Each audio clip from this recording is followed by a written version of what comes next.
प्यारे बच्चों, आज हम सब हिंदी भाषा सेतु के अंतर्गत पाठ 12 केसर वाले देश में पाठ का अध्ययन करेंगे। प्रस्तुत पाठ कन्हैयालाल नंदन द्वारा लिखा हुआ यात्रा वृत्तांत है। लेखक कश्मीर की यात्रा पर जाकर वहाँ के सौंदर्य और वहाँ के भौगोलिक पर्यावरण या भौगोलिक स्थिति का वर्णन करते हैं। इस पाठ में लेखक कश्मीर यात्रा में पड़ने वाले प्रमुख पड़ाव, दर्शनीय स्थलों, प्रकृति के स्वच्छंद एवं अकृत्रिम सौंदर्य का बड़ा ही स्वाभाविक वर्णन किया है। देवताओं के स्वर्ग से भी सुंदर कश्मीर के वर्णन में लेखक ने सहज सरल शब्दों का प्रयोग किया है, फिर भी भाषा स्वाभाविक रूप से साहित्यिक है। आइए पाठ लेखक का कश्मीर यात्रा का जो लेख है पढ़ते हैं। लेखक कहते हैं कि मैं अपने बचपन से सुनता चला आ रहा था कि कश्मीर भारत का स्वर्ग है। बड़ी समस्या थी कि न यह स्वर्ग देखा था और न कश्मीर। पता कैसे चले कि यह स्वर्ग कैसा है, यह कश्मीर कैसा है। इसलिए एक दिन लेखक कुछ मित्रों के साथ दिल्ली से कश्मीर यात्रा का कार्यक्रम बनाते हैं और चल पड़ते हैं। पहले रेलगाड़ी पठानकोट तक जाती थी, लेकिन अब जम्मू तक जाती है। जम्मू का नाम तो आप लोगों ने सुना होगा। तवी नदी के किनारे यह शहर है जो अपने मंदिरों के लिए बहुत ही विख्यात है, मशहूर विख्यात है। जम्मू के रघुनाथ जी देश भर में मशहूर हैं। रघुनाथ जी का मंदिर का गुंबद सोने से जड़ा है और दूर से ही चमकता है। लेकिन यहाँ एक ही मंदिर नहीं, बहुत ही मंदिर हैं। महादेव जी का है। महादेव जी का मंदिर पारदर्शी है जो स्फटिक से बना हुआ है। ऐसा मंदिर भारत में और कहीं देखने को नहीं मिलता है। लेखक ऐसा बताते हैं। जम्मू गए और वैष्णो देवी न गए तो लोग कहते हैं कि जीवन अकारत हो गया। मेरे साथियों में एक की हिम्मत वैष्णो देवी के नाम से छूटने लगी। कारण यह था कि उनका शारीरिक बनावट थोड़ा थुलथुल था, इसलिए उनकी सेहत का ख्याल करके हम लोगों ने वैष्णो देवी की जगह श्रीनगर और पहलगांव जाना तय किया। जम्मू से सुबह बसें चली और पूरा दिन चली। जम्मू के बाद ही पहाड़ों का सिलसिला शुरू हुआ। पहले छोटे, फिर बड़े और फिर बहुत बड़े। बटोट के पास एक चोटी पर बस रुकी। लाल छतों वाले बंगले हरियाली के बीच बड़े खूबसूरत लग रहे थे। नाम पूछा तो पता चला कि पतनी टॉप है। वहाँ से चले तो उतराई शुरू हो गई। हम चले थे ऊंचे चढ़ने, लेकिन उतरने लगे तो उतरते ही चले गए।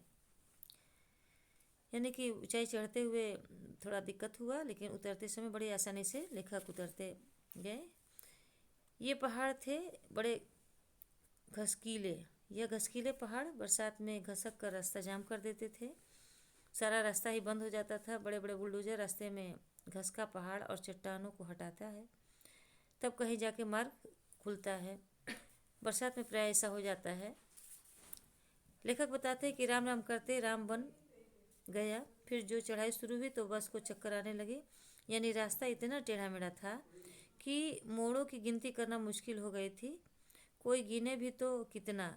हर 50 गज पर एक मोड़ करते करते हम ऊंचे इलाके में पहुंच गए, जहां जवाहर सुरंग बनाई गई थी। बनिहाल दर पर उस सुरंग के बनने से पहले उस पहाड़ की को चढ़कर ही पार करना पड़ता था। उस बस में बैठे एक सज्जन बताने लगे कि 1.5 मील लंबी सुरंग को दोनों तरफ से तोड़ा गया। सुरंग बनाते समय बीच में पहुंचे और आर पार नहीं हुए तो काम करने वालों में निराशा छाने लगी। कहते हैं कि इसका इंजीनियर अपने काम पर इतना विश्वास रखता था कि उसने बारूद लगवाई और कहा कि तोड़ दो, इस आर पार हो जाएगी। अगर न हुई तो कईयों ने के मन में ऐसा विचार हुआ तो फिर अपने को इंजीनियर नहीं कहेंगे। इंजीनियर ने ऐसा सोचा। बारूद के गोलों में आग लगा दी गई और पहाड़ की छाती दहल गई। सुरंग का मुंह आर पार हो गया।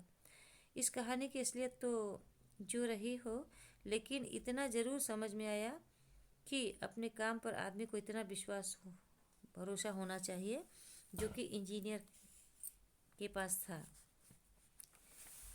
आगे लेखक कहते हैं कि हम झेलम नदी का जो उद्गम स्थल है वहाँ पहुँचते हैं। इतनी बड़ी झेलम इतने बड़े कुंड से निकलेगी मुझे ऐसा भरोसा नहीं हुआ, लेकिन पानी लगातार वहाँ से बह रहा था और पता ही नहीं कहाँ जा रहा था। मान लिया कि यही झेलम नदी है। बाद में हमारी बस उसी पानी की दिशा में चली तो अनंतनाग होती हुई पलगांव की दिशा में मुड़ी। यह रास्ता बेहद खूबसूरत हरियाली से डूबा हुआ था। मन को लगने लगा कि जरूर स्वर्ग की तरफ हम बढ़ रहे हैं।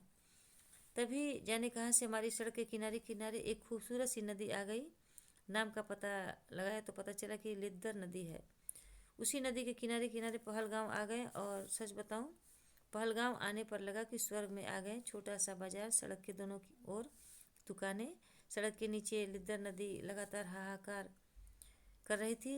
मैंने इतनी खूबसूरत नदी अपनी याद में कभी नहीं देखा था। लेखक बताते हैं कि वो यूरोप की बहुत ही मशहूर नदियों को देखे, लेकिन ये रौनक, ये खूबसूरती उन्हें वहाँ नहीं दिखाई दिया। ऐसा नदी जो कि तेजी से सांप की तरह, सांप से भी तेज दौड़ पड़े। स्वच्छता ऐसी थी कि बार बार छूने को मन करता था, लेकिन ठंडी ऐसी कि जो पानी को छू न पा रहे थे, छुआ न जा रहा था। सामने के पहाड़ में एक बर्फ का टुकड़ा पत्थरों में जमकर रुई के फाहे जैसे लग रहा था। फिर पहलगांव से एक घोड़े वाले से पूछा, लेखक पूछते हैं कि कोल्हाई चलोगे? बोला चलेंगे। मैंने पूछा कितना चढ़ाना होगा? तो वो पहलदार बता रहा था घुड़सवार की बहुत चलना पड़ेगा साहब, बहुत। और चढ़ने का नाम सुनकर मेरे उस थुलथुल साथी की हवा खिसक गई। खैर जाना तो हमें नहीं था, लेकिन इसी पूछताछ में पता चला कि पहलगांव से 8 मील एक चंदनबाड़ी है जहाँ तक जीप जाती है। फिर पिस्सू टाप है जिसकी चढ़ाई अमरनाथ रहता है कि सबसे कठिन चढ़ाई मानी जाती है। वहाँ से आगे शेषनाग झील है जिसका पानी हमेशा नीला रहता है और स्वर्ग की नदियों से टक्कर लेता है। शेषनाग झील के आगे अमरनाथ गुफा है जहाँ रक्षाबंधन में लोग वहाँ बाबा अमरनाथ के दर्शन करने के लिए जाते हैं। देश विदेश से लोग आते हैं। ये बाबा अमरनाथ बर्फ से बने हुए हैं और इनका आकार घटता बढ़ता रहता है। तय किया कि अब श्रीनगर जाएं। बस में बैठे कि श्रीनगर हाजिर। पहुँचे भी नहीं थे कि मन ललकने लगा श्रीनगर घूमने को। एक सज्जन से पूछा कि डल झील कहाँ है, तो उन्होंने रास्ता बता दिया और हम उत्साह में डूबे हुए डल झील के किनारे आ गए। असल में श्रीनगर झीलों और झेलम का मिला जुला शहर है। अगर आप चाहें तो किसी शिकारे में बैठकर श्रीनगर का काफ़ी बड़ा हिस्सा पानी घूम सकते हैं। इसके बाद फिर हम लोग 4 चिनार तक पहुँचे। 4 चिनार, बड़े बड़े चिनार से पेड़ों वाला एक छोटा सा टापू है जो आसपास डल के पानी से घिरा बड़ा खूबसूरत लगता है। डल के ही किनारे ऊंची पहाड़ी पर शंकराचार्य जी का मंदिर भी है। वहाँ हम लोग टैक्सी से गए और फिर वही टैक्सी हमें निषाद बाग ले गई। निषाद बाग डल के किनारे चबूतरे जैसे बगीचों पर सीढ़ी ऊपर चढ़ता हुआ बड़ा खूबसूरत बाग था। बाग के सबसे ऊपरी हिस्से में खड़े होकर डल की तरफ देखिए तो ऐसा लग रहा था मानो एक खूबसूरत स्त्री एक खूबसूरत आईने में अपना चेहरा झांक रही हो। इसी ठंडी हवाओं का बाग जानकर सही ढंग से समझा जा सकता है।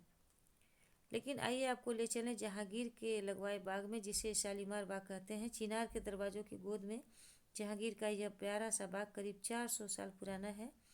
इसके चबूतरे संगमरमर में मरी मेहरबानों से बड़े छोटे छोटे चरगाह, बरामदे, चश्मे और झरने रात की रोशनी में इस दुनिया से ज़्यादा खूबसूरत लगते हैं।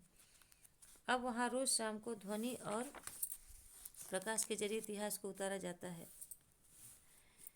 आइए अब आगे देखते हैं। लेखक आगे जाता है जहाँ झेलम की हाउस बोट की दुनिया भी थी, जो अजीब दुनिया है। हम लोग होटल में ठहरे थे, लेकिन एक हाउस बोट के अंदर से देखने का बड़ा मन था।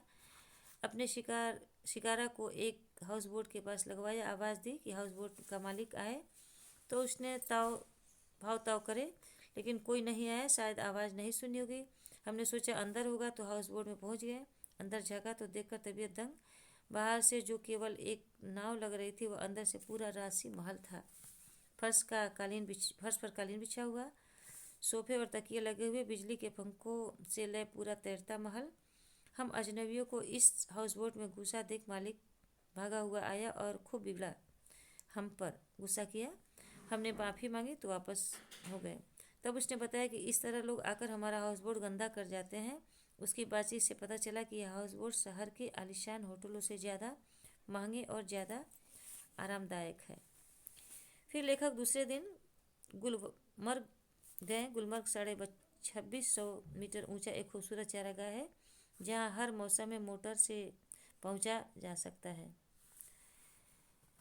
गुलमर्ग के पास ही थोड़ा और ऊंचाई एक चिल्लन मार्ग पड़ता है। फिर और ऊंचाई पर लेह की तरफ बढ़ जाते हैं, मगर हम उतनी ही सर्दी से घबरा गए थे और ऊंचाई पर जाने का हौसला हम खो चुके थे। हिमालय की इस खूबसूरत वादी और नज़दीक से देखने के लिए दोबारा आने का इरादा करके हम लोग अपने घरों की ओर लौट पड़ते हैं। लेकिन इतना ही कश्मीर देखकर हमने महसूस किया कि अगर कश्मीर नहीं देखा तो हिंदुस्तान में कुछ नहीं देखा।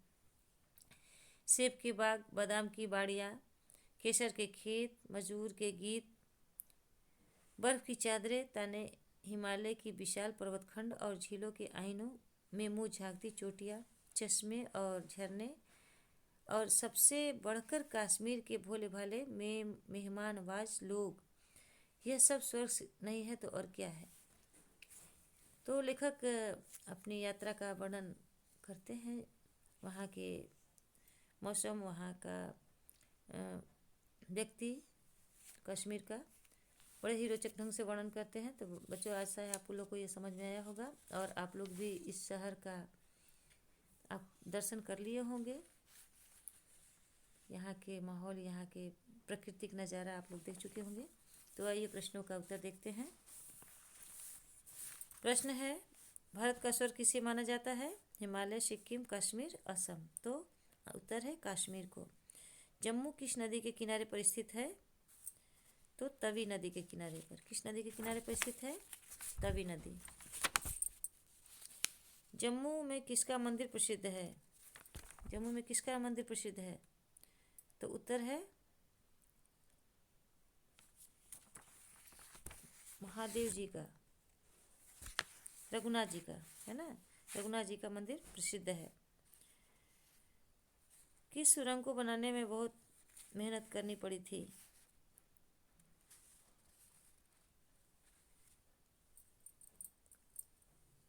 तो आंसर है